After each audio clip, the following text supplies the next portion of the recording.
Uh, Welcome, everybody. It's my pleasure to introduce today's Consciousness Club speaker, Ayelet Landau, if I pronounce her last name correctly.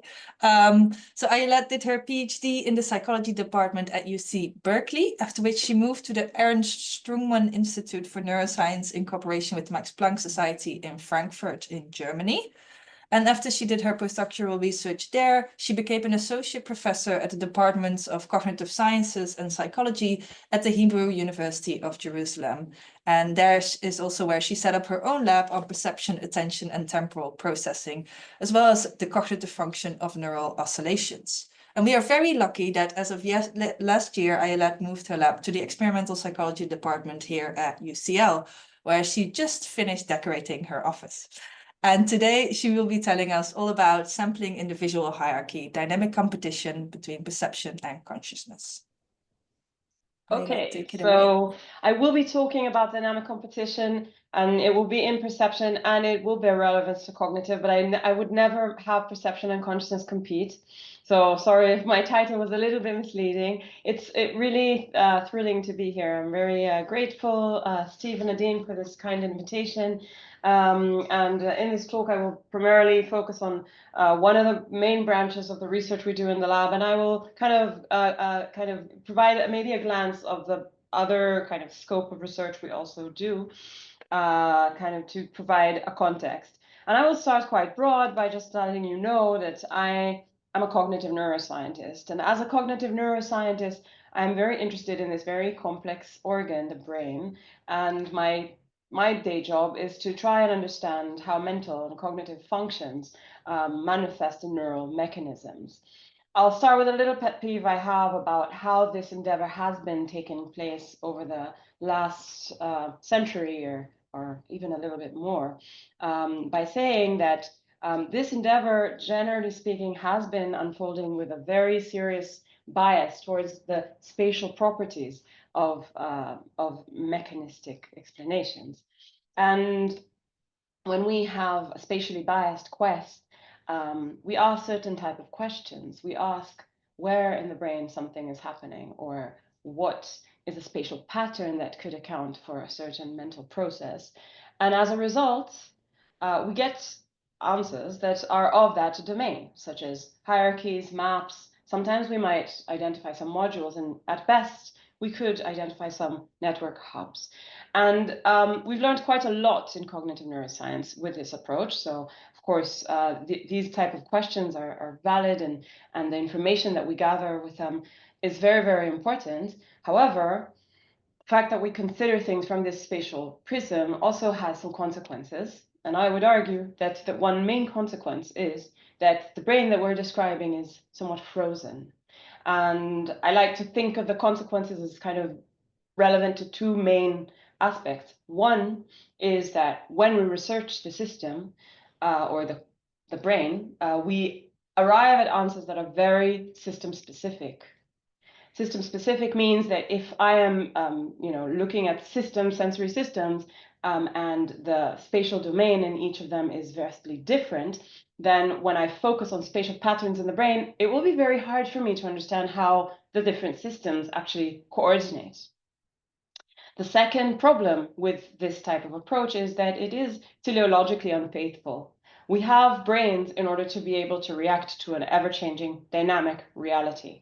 So if we are studying the brain for its spatial properties, we are making an assumption that the brain is a stable organ.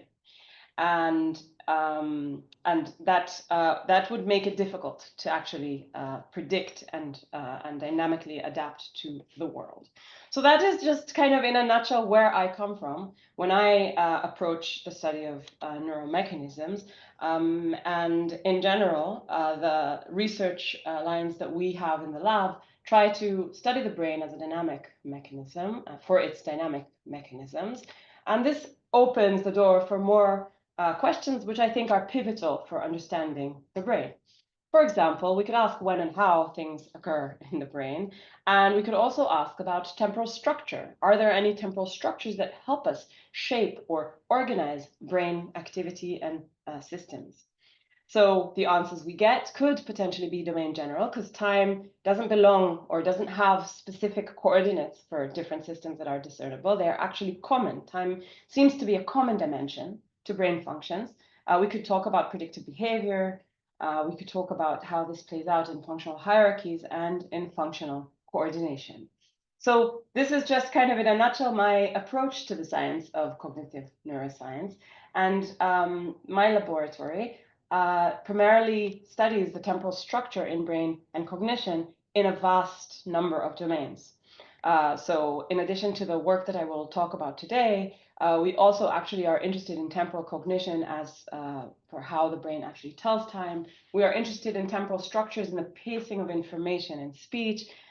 We also look at temporal structure in the motor system, spontaneous tempos, and how they interact with tempos that are outside in the sensory environment, and also look at other properties of how we can optimize our performance over time. So approaching today's talk, I would like to tell you about work I've done on attentional sampling.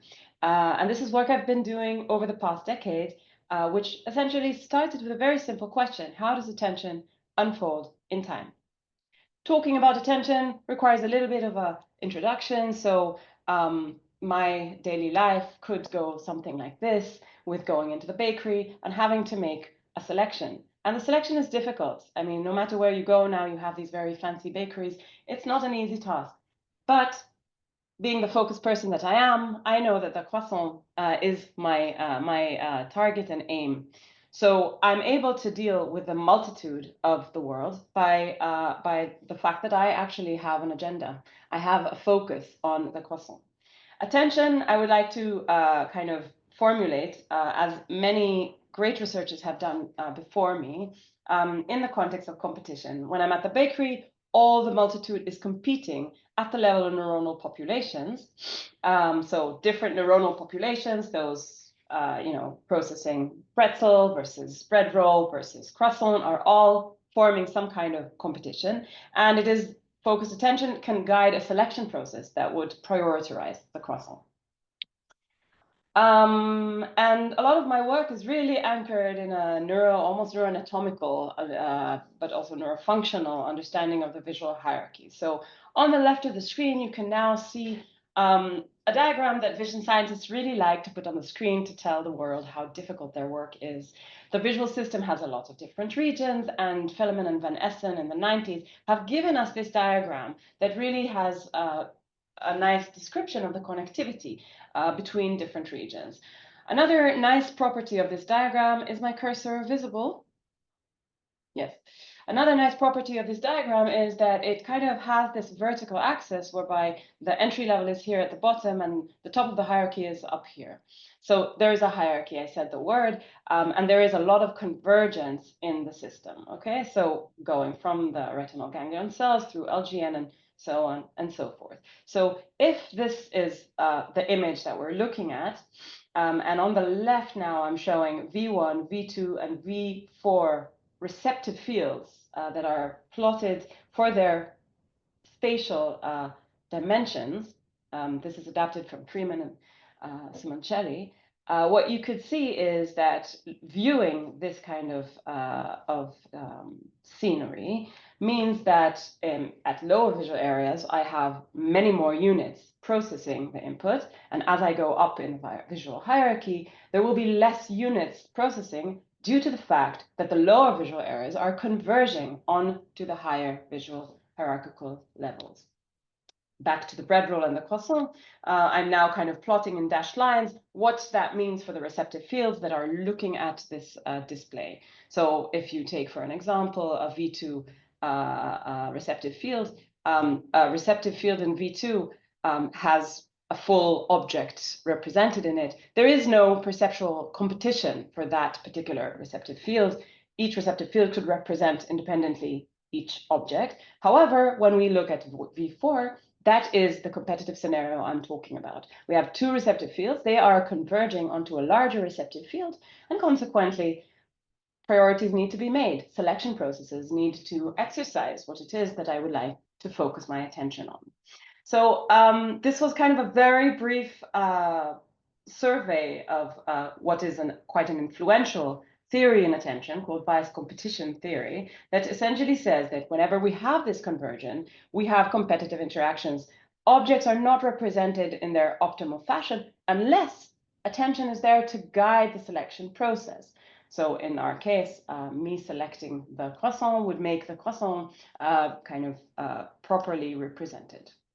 And it is these processes that I wanted to study for their temporal unfolding. So in this talk, I will tell you about attentional sampling, which is an organizing principle in time. And I will focus on a lot of different attentional vignettes, focused and distributed attention over space, feature-based attention in the second batch of studies. And then in the third part, I will talk about attending or competitive interactions in a scenario where actually consciousness is not obviously present. I'll elaborate on that later. And if we have time, I might even talk about this organizing principle beyond the visual system. But the basic premise of my talk is that attentional sampling is a mechanism that resolves competition among neuronal populations. And specifically, it does so in attention-neutral scenarios.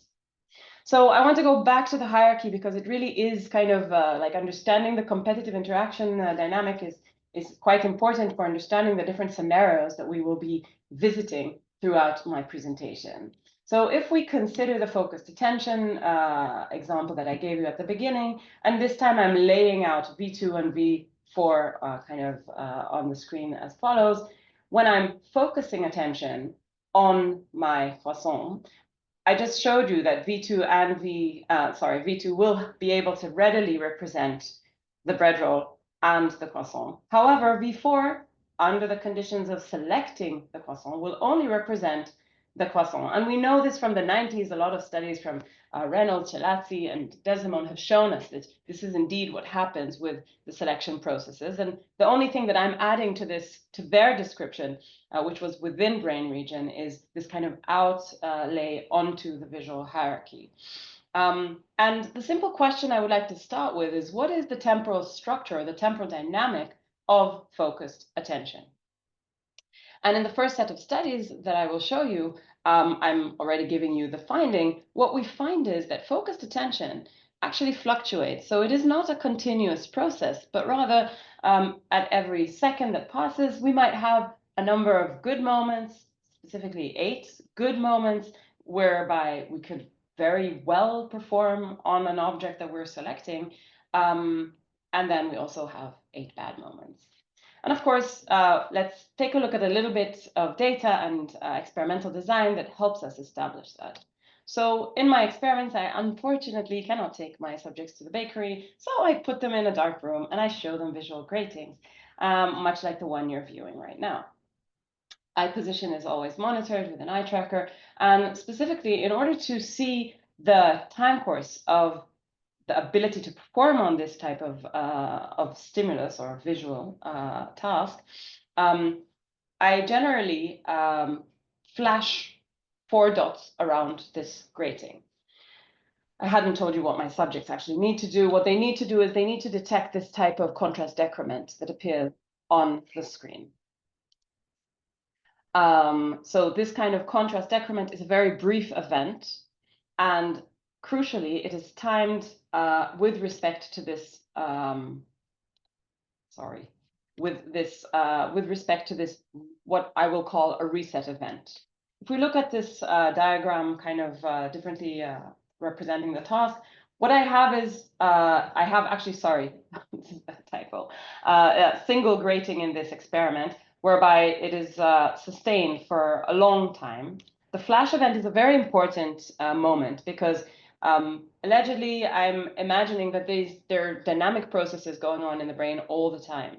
And in order to measure them in behavior, I need to kind of create some kind of sudden perturbation to the system in order to then critically place the targets as a function of time to this perturbation. So the reset event is kind of a known mechanism to really kind of reset attention.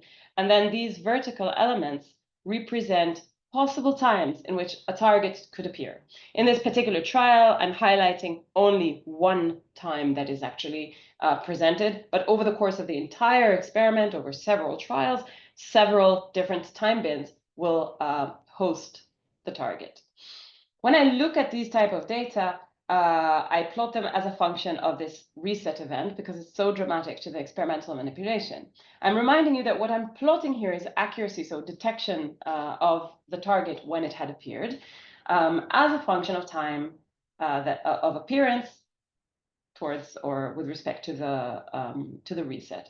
And what you could readily see in this single object scenario is that we have a fluctuation in performance. Okay, so these are these particular data were published in 2023, and they're a very nice example where you could really very easily eyeball that there is a fluctuation in performance as a function of the reset event.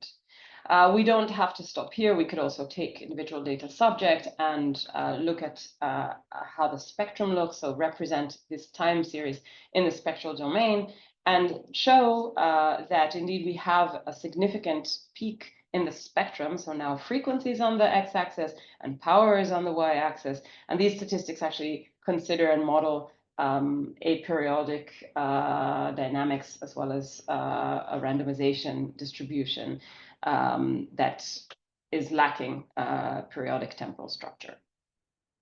So this was kind of a study that basically shows that even when we focus attention, what we actually have is a fluctuation in our ability to fully represent it or fully detect a difficult target that might appear on this type of focus attention object. So perception isn't continuous. And at this point, maybe some of you might feel a little bit might feel like protesting a little bit, because we really do experience our environment as consistent. And there are several reasons for which we probably don't consciously experience these fluctuations. But because it's a Zoom talk, I could actually show you a demonstration that helps you gain access to possible fluctuations that you have in your visual system. If you're all consenting and happy to join me for this little demonstration, I will show you a demonstration that has been discovered by Sekuliuk and Van Rulen some time ago. What they have incidentally discovered is that there's some stimuli can actually help you experience consciously your fluctuations in perception. So please fixate on this blue dot. And as it starts moving, I will ask you to track it with your eyes. So hopefully, actually, this is maybe the only advantage of being a Zoom talk, is that you are all possibly looking at displays better than a projector. And as you're tracking with your eyes the blue dot, I would like you to keep the eyes on the dot, but pay attention to the center of this spokey wheel. And please raise your hand or choose an emoji if you notice that there's some flicker at the center of the spokey wheel. Okay, so that now to the downside of Zoom, when I do it in a hall, although the projection isn't amazing, 80% of individuals really experience this fluctuation. So we could discuss why the stimulus brings that fluctuation out, but hopefully this makes you a little bit more receptive to the idea that although your experience is of a continuous environment, in fact, perception is temporally structured. And has these temporal structures. I obviously had no animation here to make that center flicker. This is all coming from your brain. And I invite people to read the Sekuliuk paper to see what this flicker actually matches in brain activity and so on. But importantly, I made a big deal out of talking about competition at the outset of this talk.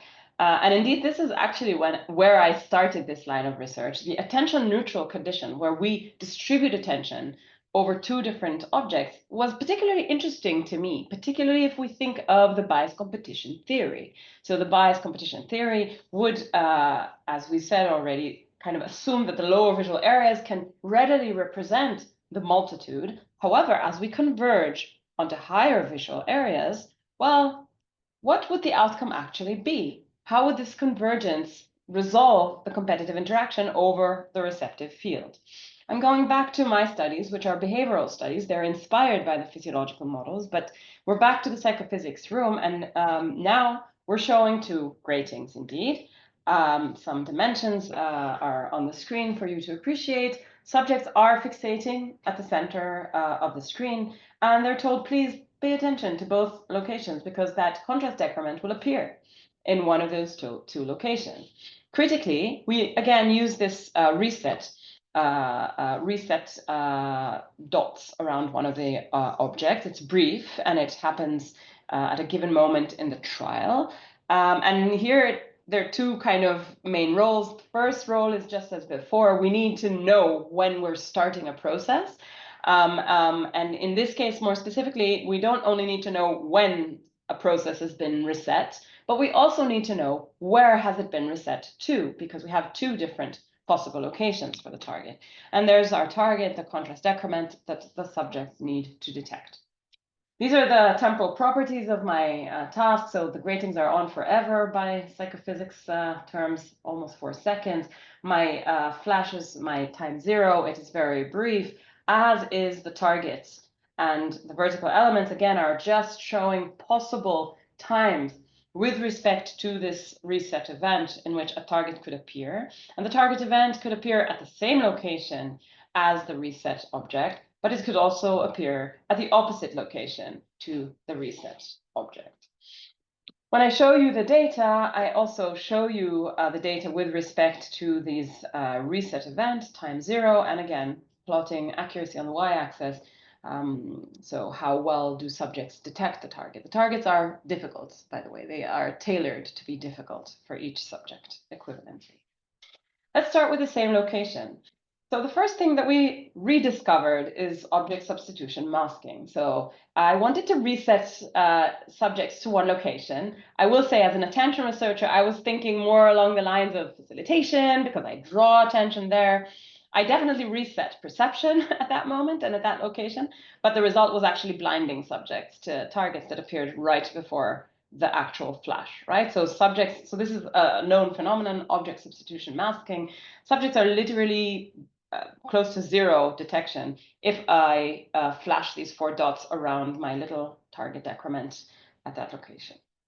That's not the focus of the study. What we're interested in is, okay, the reset has happened, what next? And when we look at the detection profile as a function of time, what we could see there is some kind of fluctuation. There's some ebbing and flowing of performance as a function of reset time.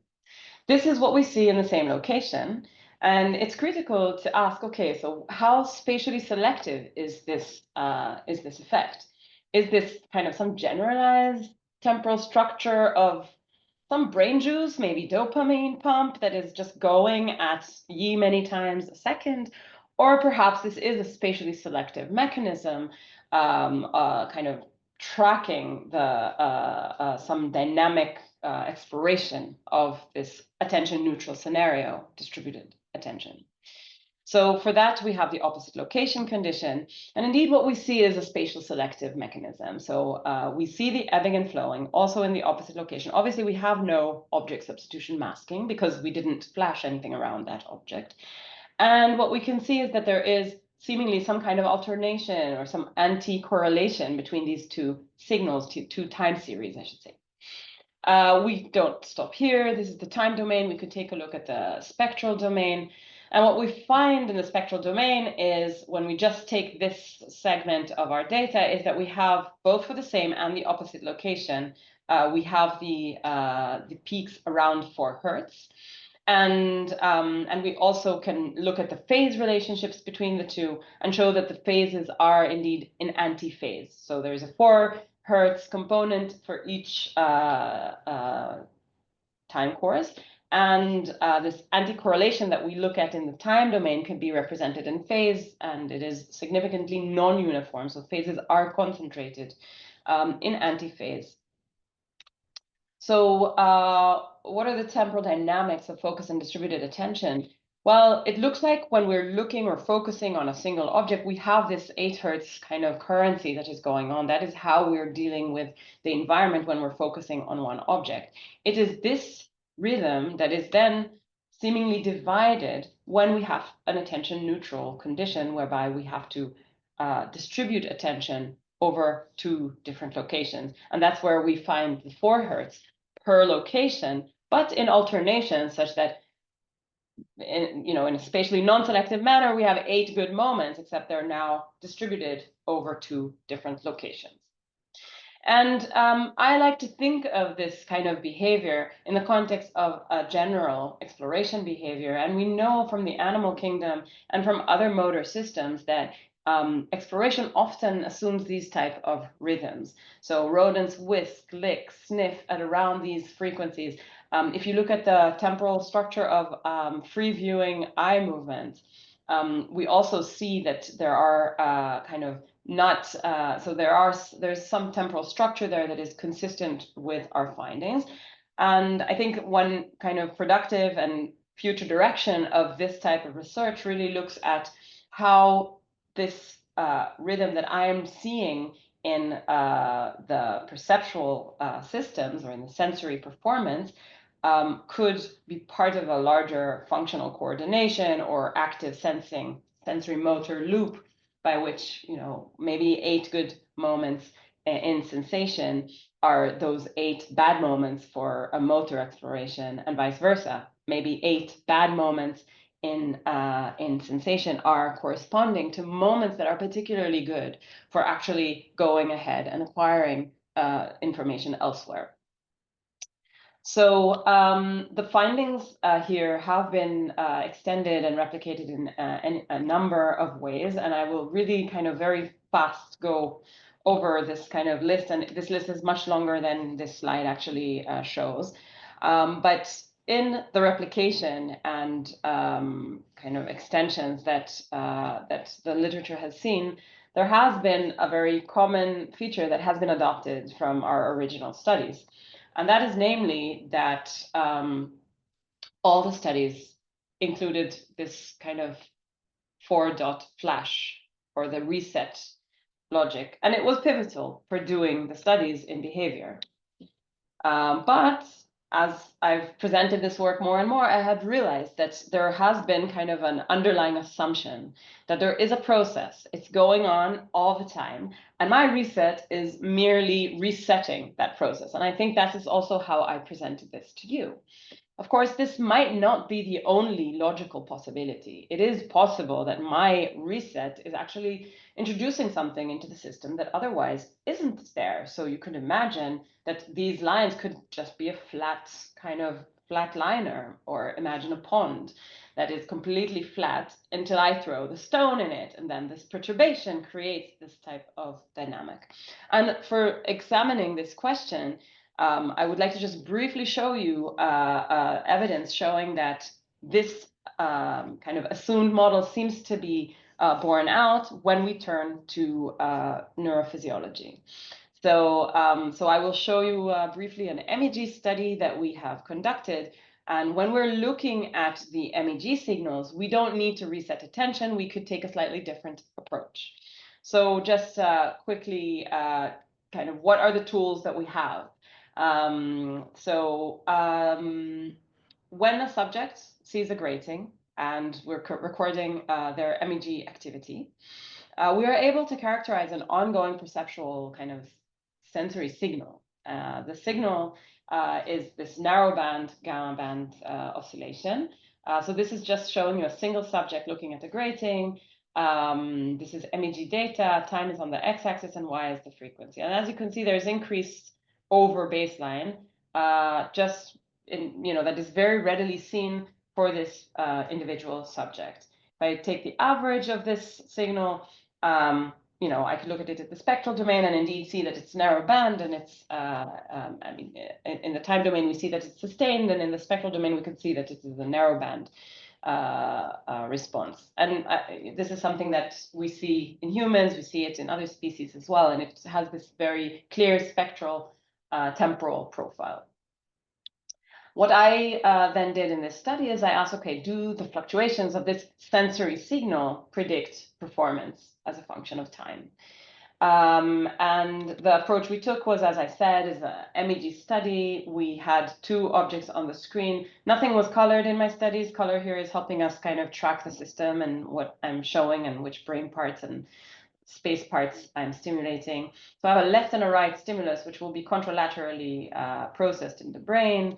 And I just showed you that we have this gamma band activity for stimulation. That's just a sensory signal. And really, the underlying model that I've shown you before kind of assumes that this sensory activity has these momentarily kind of alternating biases, right? So there is a fluctuation, a slow fluctuation shaping my ability to perceive.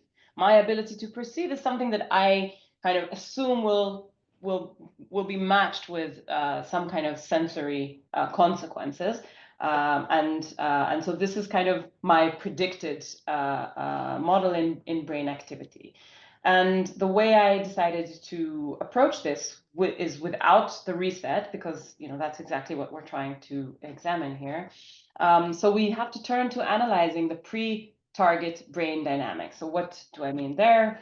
I'll just draw your attention to this little target right here on the right side, and which has been, processed with the left hemisphere. And if we look at activity in this kind of hemisphere, as well as in the contralateral one, what we should see is that the state of this fluctuation should predict my ability to either detect it or to miss it.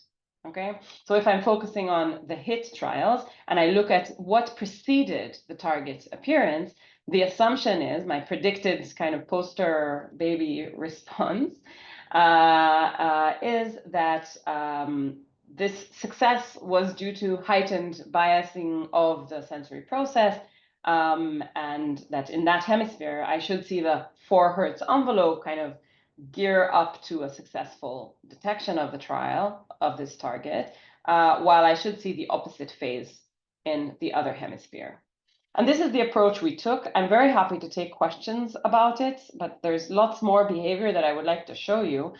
So I will just kind of take you to the result. Basically, we do this for hits, we do this for misses, and then we also take the difference between the contralateral and the ipsilateral signals in order to arrive at the lateralized gamma activity. And essentially, we look at the ongoing kind of phase of the 4 Hertz in the lateralized gamma activity. And what we find is that we can indeed predict performance by taking this approach. So we have significant phase locking between hit and miss trials in 4 Hertz gamma fluctuations. And what I'm showing you here is the source reconstructed cluster that we find. I can just tell you that this cluster matches very nicely basically the sources of the gamma band as it's kind of localized in my data. And I could also share with you that this kind of phase locking at 4 Hertz is unique to 4 Hertz. And I didn't tell you about exactly how I quantify this, but negative values mean that the relationship is antiphase, while positive values would mean that the relationship is in phase. So we see this at 4 Hertz, and 4 Hertz is the only frequency that is showing this dynamic. When we consider how much of performance is accounted for by the 4 Hertz gamma phase, we see 16% performance modulation, which is kind of what we see in attention studies. So 16 Hertz is more or less what we typically will see when we look at visual cortex and modulations due to attention. And here what we're doing is we're basically taking the best phase for performance of the 4 Hertz gamma phase. And then we're looking at the adjacent phase bands fitting a Gaussian and looking at the modulation by quantifying the amplitude of this Gaussian. So this was a mouthful. There's a lot of technical details I'm happy to go into, but I would like to kind of take us back to the general model. There is an ongoing fluctuation, and basically the alternation that we saw in performance was matched with an alternation in sensory processing between the hemispheres when we present stimuli in the 2 hemifields.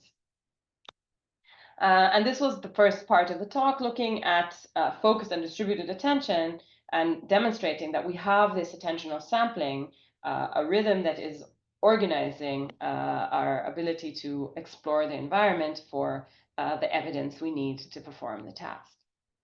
In the next study, I saw it important to see how this phenomenon extends beyond this spatial attention scenario. Specifically, I wanted to look at how feature-based selection or how selection within a receptive field might look over time. And this is a study that was led by Daniele Re, my PhD student, as well as Maya Inbal, Craig Rifter, and the way we created competition within receptive fields is by using a very traditional stimulus, the moving dots, kinematograms.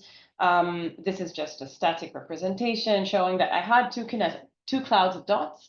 They were moving coherently in two different directions. And these features basically help me to find two objects. Other than that, these two objects are encompassing the same space. And my participants were instructed to detect a brief target that appeared, which was a color change or a desaturation within one of the clouds. So not all dots of the cloud, but part of the dots in the cloud desaturated. I'll show you an exaggerated demonstration of that. So there should be a video showing now. And what you should be seeing is these two objects basically kind of moving over each other. And the white flash is a little bit exaggerated for presentation purposes, basically shows kind of this change. At least you could take the temporal properties of the trial from this. Of course, the change was much more difficult, and we took care of a lot of important stuff that we take care of as vision scientists. At a glance, this is how the task actually looked. So here you might be missing the reset flash. We didn't have a reset flash. We rather had a second object that just onsetted, and we kind of took it to be our reset of performance. And the blue cloud started, the red cloud followed, and then targets could appear as a function of this moment, okay, of the moment of the second cloud onset. And targets could either appear in the blue cloud or in the red cloud. And in this experiment, basically what we found was that both performance in the first cloud and in the second cloud demonstrated a 4 Hertz sampling mechanism. What Daniele did smartly is he also ran an experiment where there was only a single object, similar to what I've shown you at the beginning of the talk. And in this experiment, we basically show that we have an 8 Hertz rhythm. So this is nice because we're now kind of looking at the same receptive fields. And depending on how many objects can be individuated, we see the sampling frequency basically going from 8 Hertz with one object to 4 Hertz in two. So to the simple question, does sampling go beyond spatial attention? The answer is sampling is not limited to spatial selection.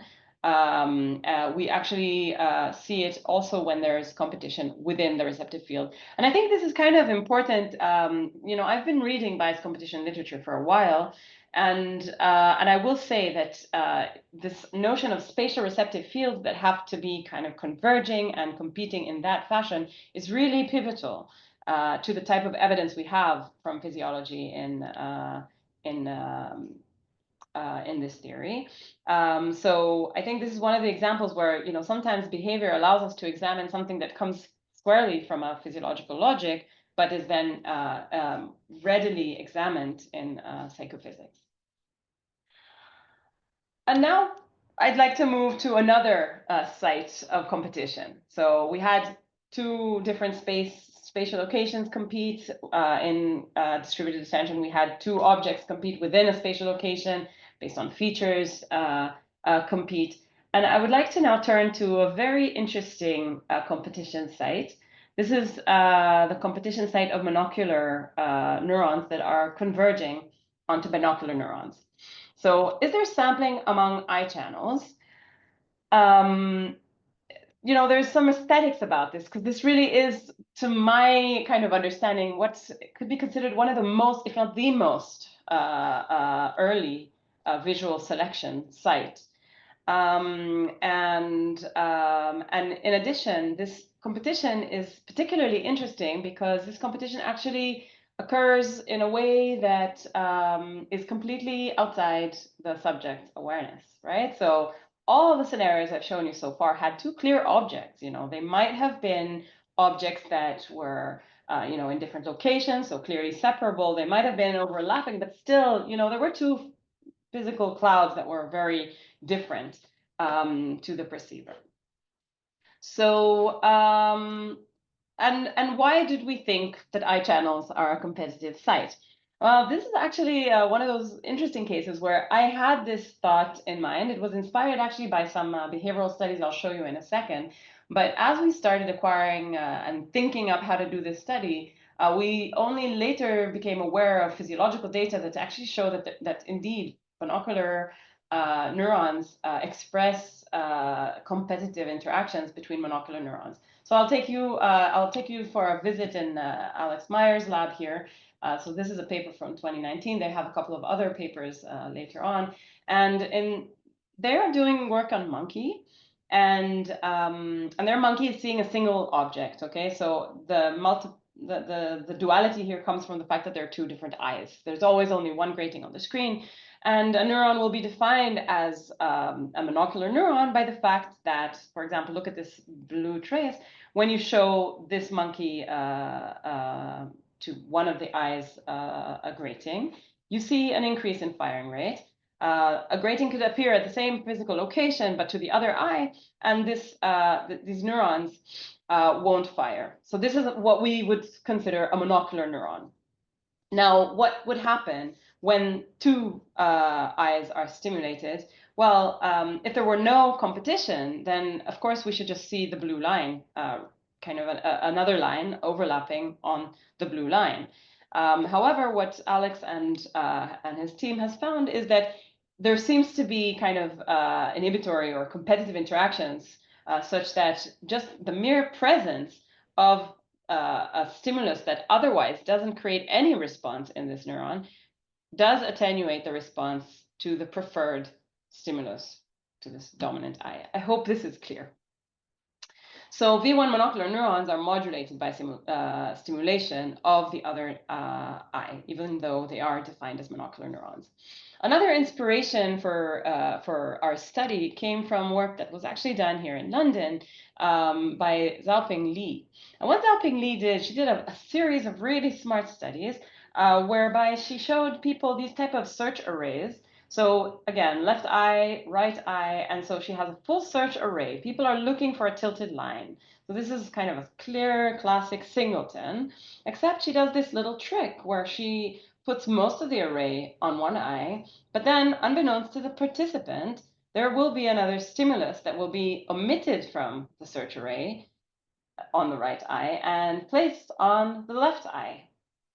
And what Xiaoping Li has shown is that this manipulation, which the subject, of course, is completely unaware of, this is what the subject is seeing, this manipulation will modulate attention. How? Well, participants might gaze to that location more likely or first, and this could hinder performance on the detection of the singleton, and so on. So eye channels have been shown to serve a cue for attention.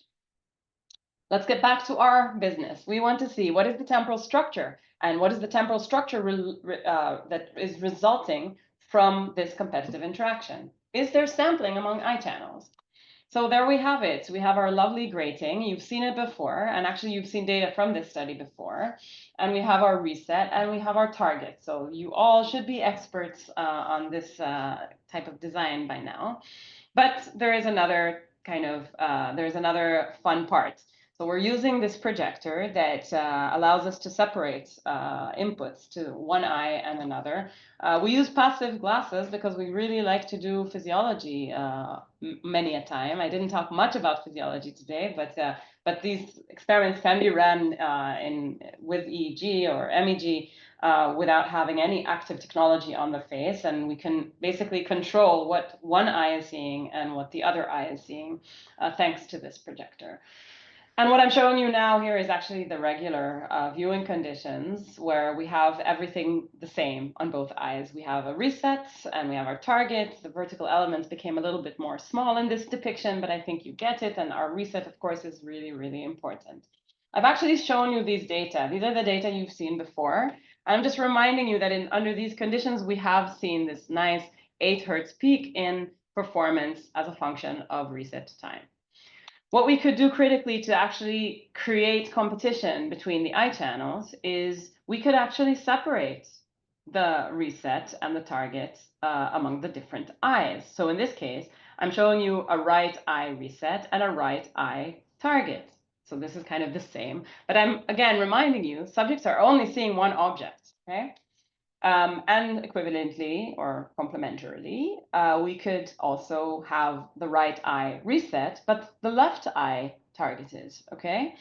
So if all that matters is what how conscious is kind of strategizing around the object it has to deal with, this condition looks exactly the same like the previous condition to our participant. However, if neuronal populations in the visual hierarchy resolve competitive interactions with this temporal structure in alternation, we should see a halving of the sampling frequency. And I'm going to show you the accuracy time course as well as the accuracy spectra. For various reasons, the accuracy time course of the average sample doesn't look great. Individual subjects look better, and I think there might be something interesting to look into. I'm happy to kind of riff about that in the Q&A. But critically, when we take the spectrum from each subject and average it over the subject, we find that the same subject that has shown us an 8 Hertz when things were binocularly presented now is showing a 4 Hertz dynamic. So we have sampling among eye channels. Early and unaware competitive interaction between eye channels is resolved rhythmically. And the sampling frequency, this beating drum of 8 Hertz that seems to govern our focused attention and seems to govern other behaviors, seems to be divided in this scenario where we have a competitive interaction. So I will now provide a summary of the first 3 parts. I will start with where I started, which is that attentional sampling seems to be a mechanism that resolves competition among neuronal populations. And I will go back to this beloved Van Essen diagram and kind of give you my talk again. Don't worry, just over 2 minutes. But I will kind of lay it out on the visual hierarchy. So we just looked at a study showing that we have monocular eye channels resolve competition rhythmically. So this is, we could think about this as, this is all psychophysics, right? But these psychophysics really guide us to the neural architecture that is the relevant site of competition. And my claim generally, and this is a claim that I'm hopefully will see light soon ticks, is that wherever we envision such competitive interactions, we should see this type of dynamic. And indeed, we saw it for the monocular channel competition, which could point to an LGN to V1 convergence or to a V1, V2 convergence, not more than that. So that's more or less the level we're talking about. We've also shown that spatial receptive fields, which likely relate to kind of cortical retinotopic representations, resolve competition with this temporal structure. The studies I've shown you about feature-based attention take me to other type of brain regions whereby there is competition. I'm defining objects based on their color. I'm defining objects based on their motion direction. Those are 2 candidate areas that are a little bit higher up, either V4 or maybe MT, and these type of regions whereby we see this competitive interaction resolved with rhythmic attentional sampling. I can also turn to other literatures that haven't searched for this dynamic. And I can tell you that, for example, Rolandhagen and Olsen have looked in monkey object-based areas, so in the temporal lobe. And this is a really beautiful study, very inspiring to me, from 2006, where they actually do this kind of manipulation that is consistent with my experimental design, showing that neuronal preferences in area TEO seem to have this fluctuation when 2 objects are competing. I think my personal favorite and potentially most speculative site of competition sits atop the visual hierarchy. So atop the visual hierarchy, Velleman and Van Essen put the hippocampus. So we have all our visual system. Basically, there's a whole structure of inputs arriving at the hippocampus. Now, one might wonder, how can we make the hippocampus have two neuronal populations compete? So Jacek in 2011 actually had a really smart study where they had their animal, and we could actually now do that also with humans, but in there, they basically had a virtual reality set up for rodents. So they had a study, maybe some of you know it, was coined the teleportation study. You have an animal studying an environment based on its lighting on day one, and then you take it out and you put it in the same environment, only lit differently. So animal believes this is a different environment, so it learns that environment. And for each of these environments, the hippocampus creates these attractor states that represent their spatial layout, right? So that's what we have place cells for, and they basically kind of flexibly represent layout A and layout B. But because it's the same environment, the rodent doesn't know that. On a critical day, the researchers could kind of flip a switch and transition from environment A to environment B. Very, very disorienting, a little bit like waking up with jet lag in a new hotel room or something like that. And what they see is that these attractor states seem to alternate at a 4 hertz rhythm. So it's a very strange thing to imagine, hippocampal representations in competition. But I think in humans it's now possible, I suppose, with VR, and in the animals it was done in a kind of a primitive version of VR. And I would like to just kind of fill in the gap between the visual areas and the top of the hierarchy, the hippocampus, and say that, you know, I have said this at the summary of the first studies. I like to think of all the work that I've done, although it's taking this kind of sensory competition, sensory hierarchy. I'm showing you a Velleman Van Essen diagram here as kind of where the drama is at. But I really think we're looking at one side of an integrated system that is orchestrating other active exploration behaviors. And actually, this is a project that is very current, near and dear to me, in which we're really trying to understand whether what we're seeing in sensory processes has kind of a mirror image if we were to probe active exploration. This type of study requires both assessing active exploration. It also requires thinking up scenarios that are a little bit more naturalistic. So my assumption is these rhythms are subserving and negotiating competitive interactions in the system, but they're also at the same time negotiating, having to switch between different type of systems or type of behaviors, exploration, exploitation. And I have currently now kind of really exciting new tasks that try to take this type of research to a slightly more ecological, free behaving realm. I'm looking at the time, and I believe I don't have time to tell you about whether sampling goes beyond the visual system. There is some interesting findings there, and I'm happy to discuss in the Q&A or informally if anyone is interested. But I will just say that this type of research really kind of tries to ask whether it is temporal, like similar to the work on exploration. It's kind of trying to make the claim that this attentional sampling has been conceived within the sensory systems, but they might, visual sensory systems, but they might actually, because it's time, they might actually help us overcome some of the limitations that our field has seen in providing organizing principles that go over a certain system and into others. I've just discussed the exploration system, but this could also be going into a different domain or modality.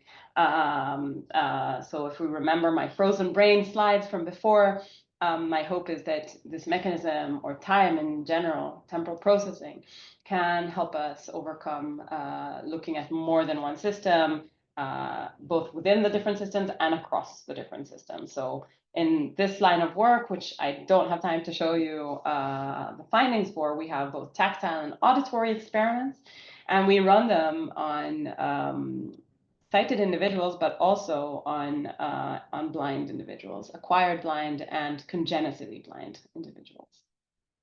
I've already told you that about the active sampling.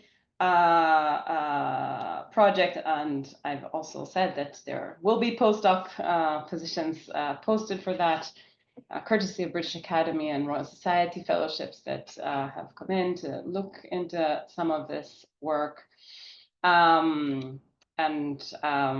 Just as a reminder, so my lab generally looks at temporal structure in brain and cognition. I've only talked about attentional sampling today, but if you're around and interested, I'll talk about some of these other projects in a seminar series that happens at Birkbeck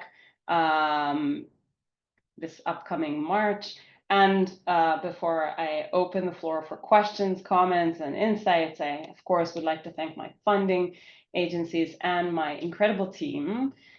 Highlighted here in yellow are people who have contributed to this line of work. Highlighted in orange are trainees that have just arrived to London.